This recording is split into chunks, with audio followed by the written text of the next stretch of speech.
Bonjour, un petit tour encore une fois par le Tibet avec un maître poète très important des 18e, 19e siècles, Chapkar, dont l'autobiographie est considérée par les Tibétains comme aussi importante que celle de Milarepa. Et comme il est plus proche de nous, peut-être que c'est dans le temps, c'est peut-être plus simple. Et en fait, cette autobiographie est venue parce que ses disciples le pressaient de parler de son parcours spirituel. Je vous lis un extrait de la 4e de couve. Donc, c'est publié aux éditions Padmakara. Alors, j'avoue qu'il est un peu cher, hein, il est à 36 €, mais c'est un monument, quoi. Non seulement il y a beaucoup de pages, mais c'est dingue. Donc, supplié par ses disciples de raconter son itinéraire mystique, Chapkar décrit toutes les étapes de son chemin spirituel, dont la réalisation de la grande perfection ou Dzogchen constitue le point culminant. Il s'y applique en retraçant dans un passionnant récit en prose entrecoupé de chants poétiques son chemin d'errance. Je vous en dis pas plus, hein. Voilà. Donc, juste un dernier mot, c'est que le Tibet était alors en proie à une intolérance, un sectarisme hallucinant, et lui était d'une ouverture intégrale. Voilà.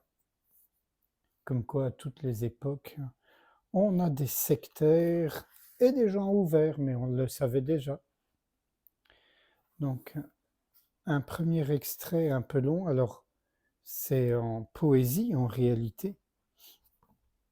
Voici comment j'effectue une retraite dans l'ermitage de mon propre corps, assis sur mon coussin, la conscience fondamentale, base des pensées grossières et subtiles, moi, le yogi de la présence éveillée, qui est par nature lumineuse et connaissante, je demeure dans la retraite de l'état libre et spontané. Libéré des pensées discursives, je demeure dans l'enceinte de la méditation naturelle. Redoutant les visiteurs, la torpeur et le débridement, ce sont eux les visiteurs. Je délimite ma retraite avec les piliers de la stricte vigilance. J'ai pour seule servante la vacuité, par laquelle tout ce qui apparaît se libère dès son surgissement même. Voici ma pratique de l'étape de création. Dans l'incommensurable palais de la pureté primordiale née d'elle-même, l'univers et les êtres apparaissent comme un déploiement de divinité, visible et cependant irréel. Tous les sons étant la résonance de la vacuité, la prière n'est jamais interrompue. Les pensées libérées d'elles-mêmes sont l'immensité du Dharmakaya, le corps du Bouddha. J'offre nourriture et boisson, véritable festin sacré assemblé de mérites que je porte aux lèvres de l'absolu. Quand la contemplation imprègne tous les actes, tels que marcher, s'asseoir ou dormir, c'est là le sceau du mantrayana. De même qu'il n'est point d'obscurité dans le soleil, pour le yogi, l'univers et les êtres sont des déités, et il est comblé. Dans la vaste conscience claire libérée des pratiques formelles, la pratique du yogi est détendue et sereine, et il est comblé. Dans l'état indivisible où, dès l'origine, les étapes de création et de perfection sont indissociables, on peut pratiquer ou laisser les choses telles qu'en elles-mêmes. Même si l'on s'astreint à une intense discipline, en vérité, il n'y a rien à accomplir.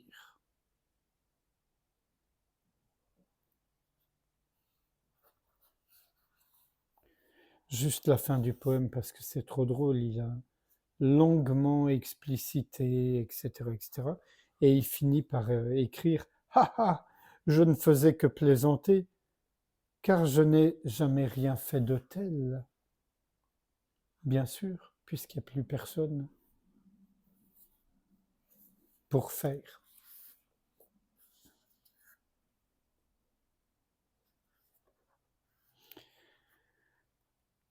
Il est presque superflu de t'en parler, néanmoins, simplement pour mémoire et pour aider les vivants, je vais expliquer ces points.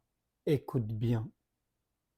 Considérons tout d'abord la vue selon la vérité absolue. Fais appel à ton intelligence et aux Écritures, analyse sous divers angles avec attention et persévérance les objets extérieurs que l'esprit appréhende. Et cet esprit intérieur qui les appréhende, sont-ils vides ou non?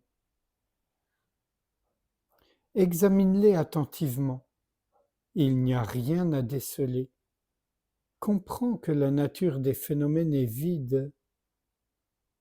Puis avec la même précision d'analyse, observe l'intellect qui examine les objets. A-t-il ou non une véritable existence? Lorsqu'à la fois le sujet qui analyse et l'objet analysé ont totalement disparu dans la vacuité, considérer la nature de cette pure vacuité sans distraction est ce qu'on appelle la vue. Lorsque tu contemples la nature de l'esprit, bien qu'il n'y ait ni objet examiné ni sujet qui examine, ne confonds pas cette nature vide avec une léthargie exempte de qualité.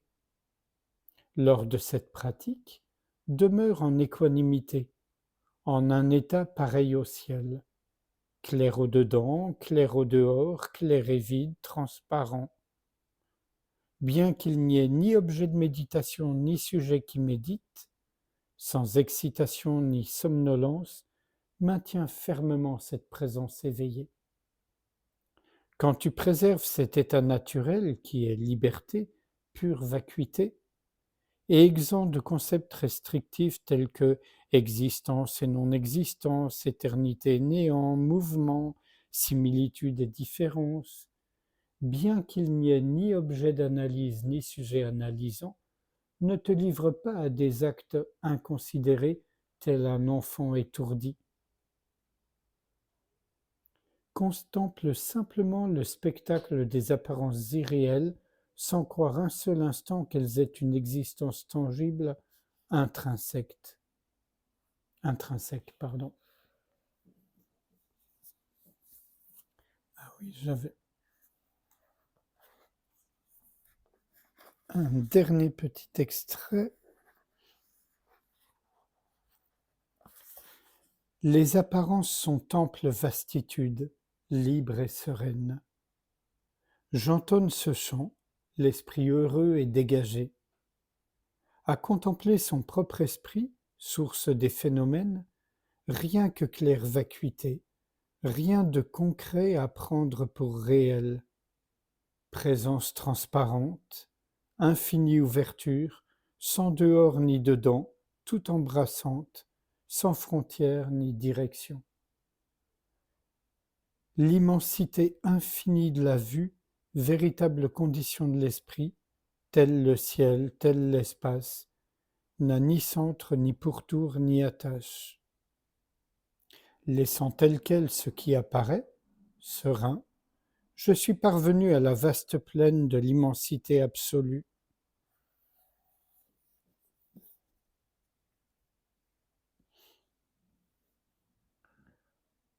Je tiens à préciser que ce que j'appelle l'espace infiniment ouvert, ça m'est venu sans connaître Shapkar, ni même réellement le Dzogchen. J'en avais eu des aperçus que je trouvais imbuvables, extrêmement compliqués, théoriques, philosophiques. J'étais allé rencontrer des maîtres Dzogchen, mais qui donnaient des conférences où je m'endormais quasiment tellement je trouvais ça ennuyeux, soporifique, bourré de superstitions, etc. Et puis un jour, ben, il y a eu une étincelle qui m'a permis de traverser toutes ces apparences et d'entendre directement l'essence même du propos Dzogchen. Et c'est amusant parce que je parlais d'espace infiniment ouvert, d'immensité silencieuse, et on retrouve ça chez Chapkar, entre autres. Mais on le retrouve chez Douglas Harding, chez Jean Klein, chez Krishnamurti, en fait chez tous les gens, me semble-t-il, qui ont reconnu leur véritable nature. Et peu importe le degré de cette reconnaissance, c'est la même toujours. Certains reconnaissent leur véritable nature et ça dure une fraction de seconde et puis rebasculent dans le monde phénoménal. D'autres, c'est très intense. Quoi qu'il en soit, une fois qu'on a reconnu sa véritable nature, même si en apparence on peut l'oublier, on ne l'oublie plus jamais et ça va nous appeler. En tout cas, c'est ce qu'il me semble. Et nous appeler à tel point qu'à un moment donné, on n'aura plus d'autre choix que de nous y consacrer. Ce qui ne veut pas dire qu'on va vivre en ermite dans une grotte ou sans famille, etc., ou sans travail. Non, ça veut dire qu'au cœur même de nos activités, on réalisera cette vacuité dont il est question ici. Et le fait que nous ne sommes pas le sujet en tant qu'ego en tout cas. L'ego n'est jamais le sujet, il est un objet. Sans réfléchir à tout ce qui vient d'être lu et dit, je vous invite à passer un moment en silence avec moi, sans rien faire, sans rien chercher, juste, comme le diraient les maîtres de Dzogchen, reposer dans notre esprit naturel, dans le vide.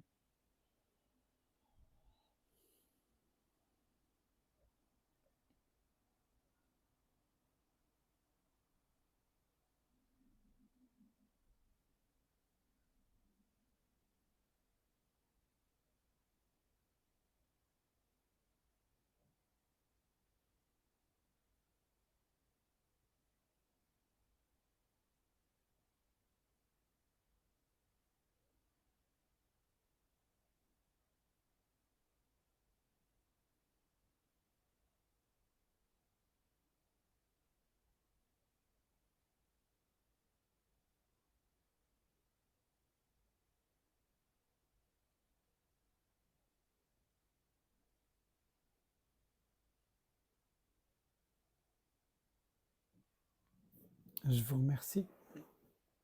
À bientôt.